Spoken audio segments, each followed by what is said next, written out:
I thank all of you for being here today in order to celebrate with us this wonderful sign that will speak to the sacrifices that our spiritual and American forefathers made on our behalf, because they recognize that none of us can have a future without someone making a commitment for our well-being. I am inspired by the words of Edmund Burke, who said that in order for us to love our country has to be lovable. And the patriots who we're going to honor today truly found our country lovable, and that is why they sacrificed for her. Before I pass on this part to Colleen Dierze, I'm going to take this opportunity to thank Mr. Will Tatum, County Historian, for being here. Also like to thank the Honorable Mayor Gary Bassett for being here with us today and always being there for our church. And for Lupe Galvan and Lenny Miller, both of whom installed the signpost. And of course, the Sons of the American Revolution and the Daughters of the American Revolution for always being there for us and reminding us of the importance of honoring our history, which is sacred, and we can build on it as a country. So with that being said, let us center ourselves with the reading of scriptures, Psalm 145, verses 1 through 12.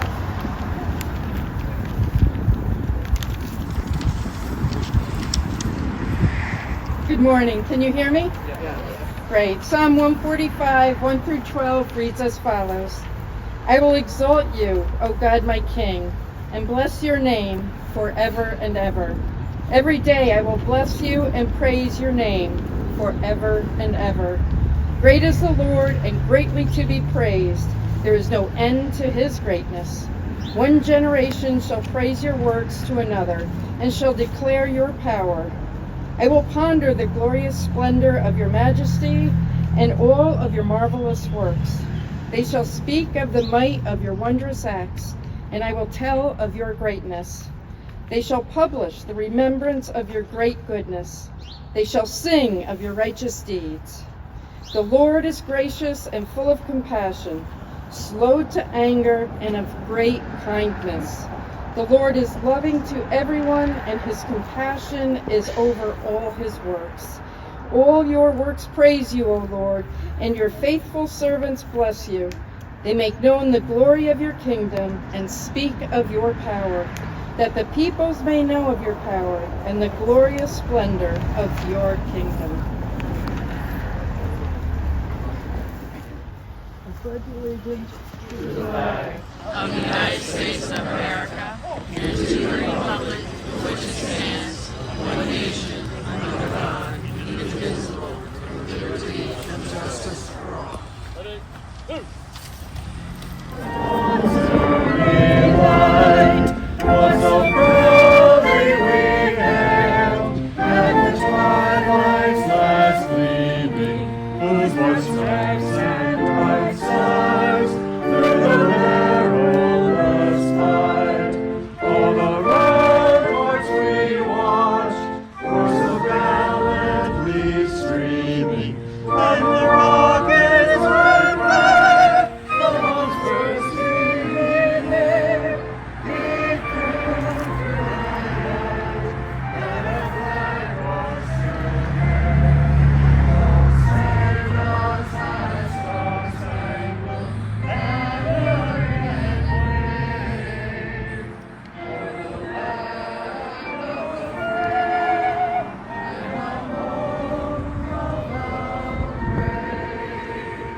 Thank you all for coming.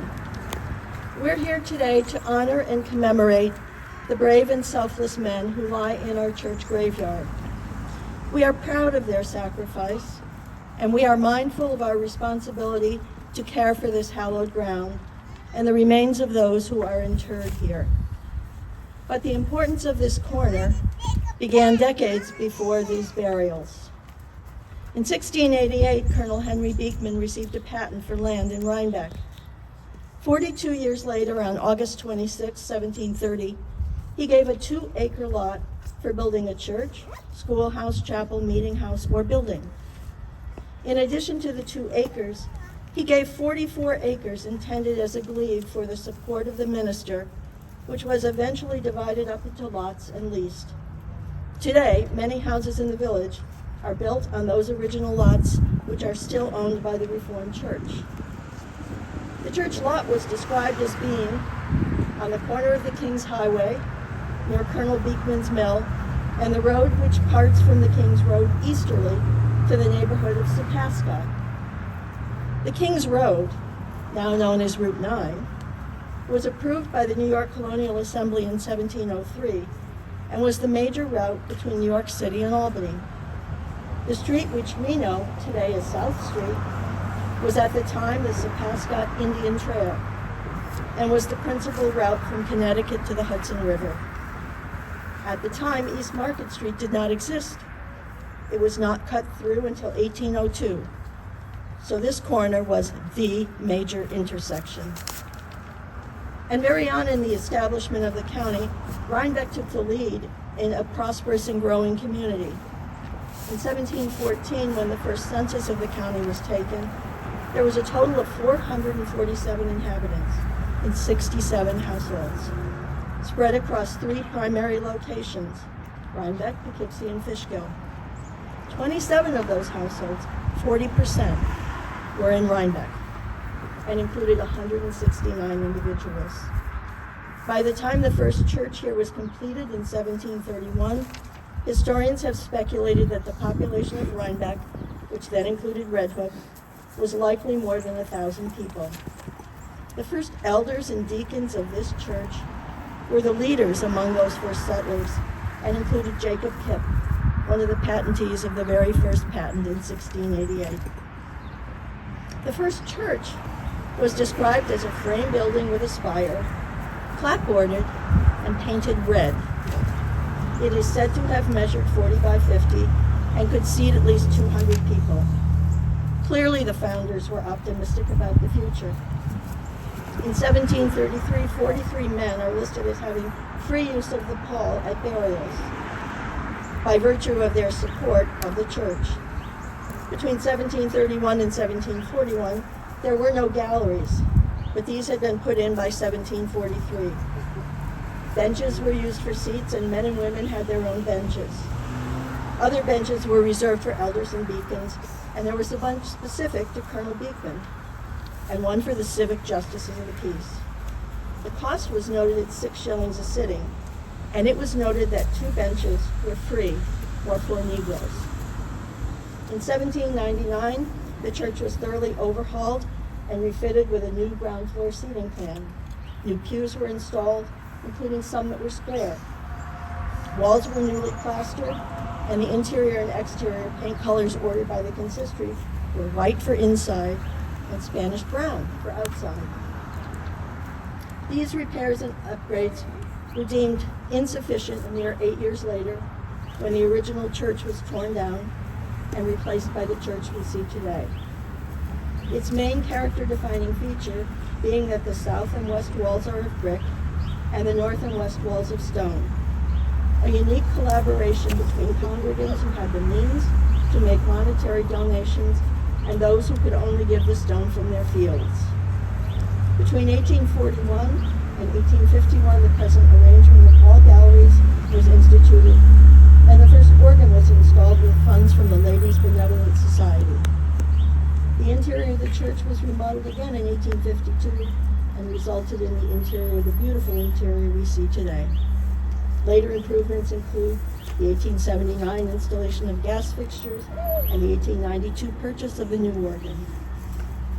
Some of the patriots we honor today were interred in what was called the Livingston Vault. A petition was made by Thomas Tillotson, Esquire, in 1806, prior to the construction of the new church, for a grant of a spot of land in the graveyard for the purpose of a Livingston family vault. It was granted, and between 1823 and 1847, 7 Livingston family members, some who served during the Revolutionary War, were interred there. In 1887, with no descendants to provide upkeep for the vault, it was demolished, and over time its location is said to have become overgrown and forgotten. In 1931, when other work was undertaken at the chapel, the vault was rediscovered and then quickly covered over again. The construction of Cordes Hall in 1967 likely obliterated any remains of that vault. To return to where we began this day, the graveyard, it's first mentioned in Colonel Beekman's deed. Its presumed burials began shortly after the construction of the church, and tradition holds that Colonel Henry Beekman, at his death on January 3, 1776, was buried beneath the pulpit of the first church.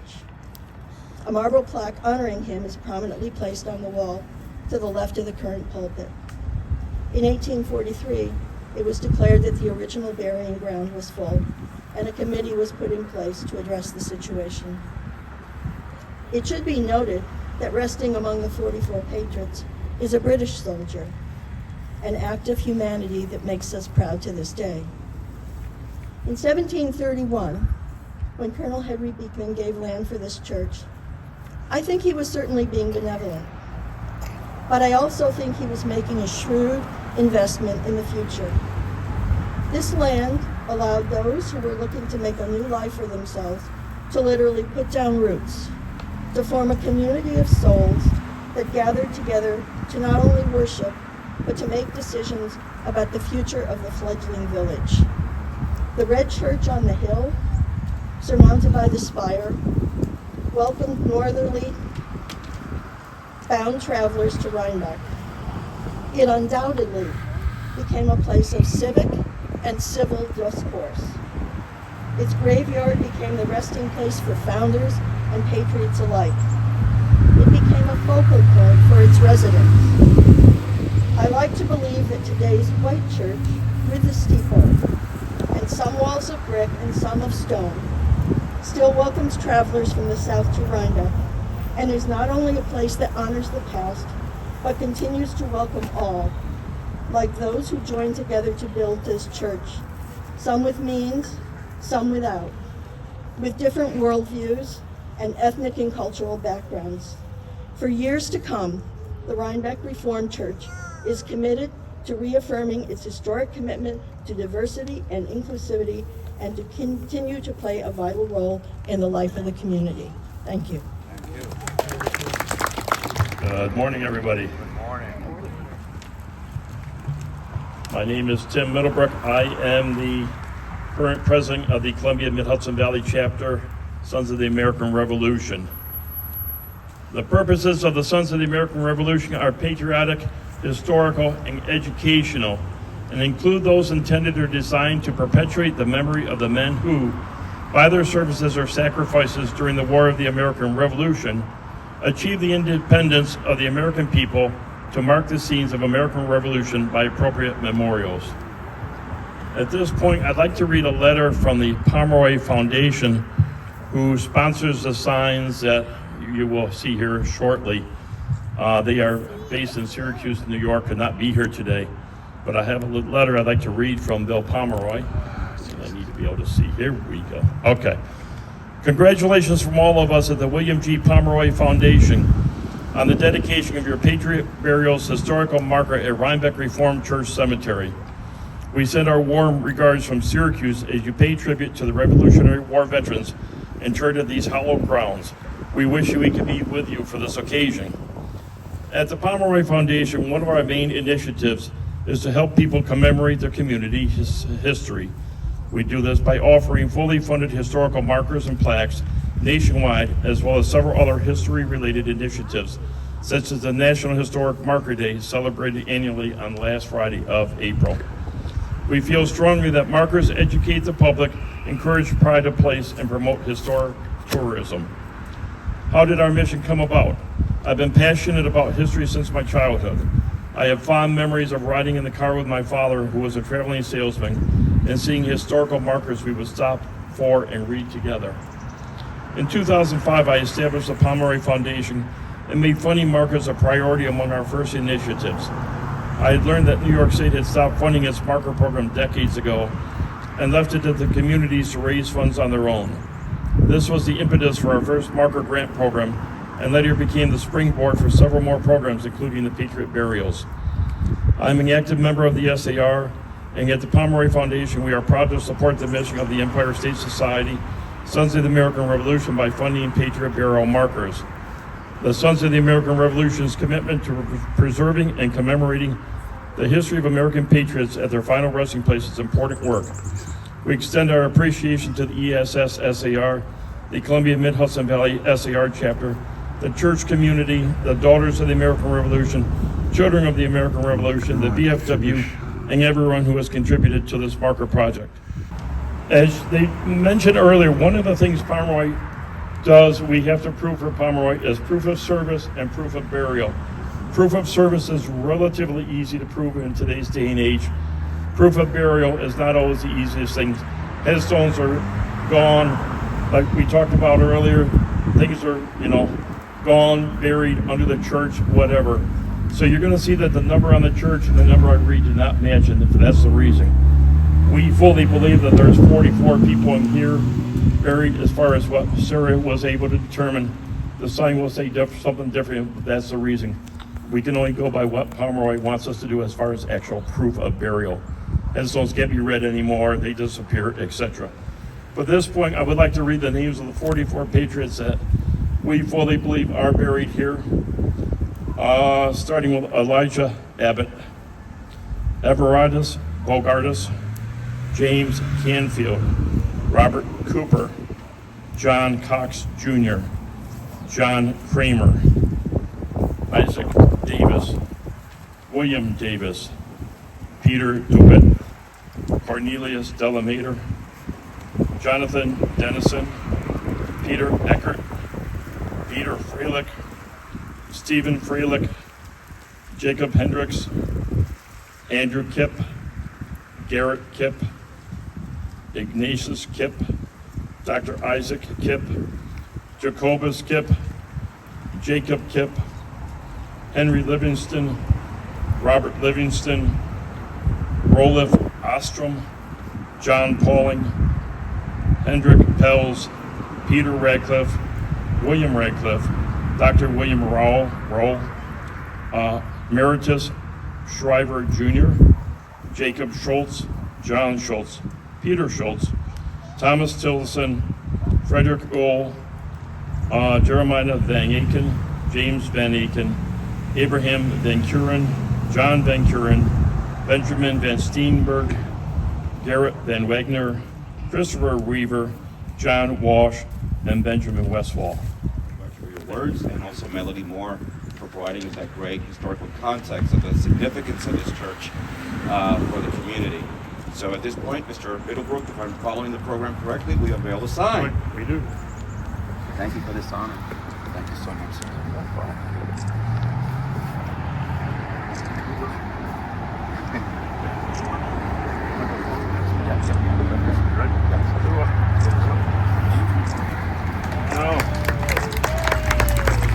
Wow, it's beautiful. As it says, Patriot burials, Rhinebeck Reformed, there's at least 24 patriots of the Revolutionary War interred here between 1783 and 1843. So, congratulations to the church, and this will stand here forever as a testament to those gentlemen buried here. Thank you.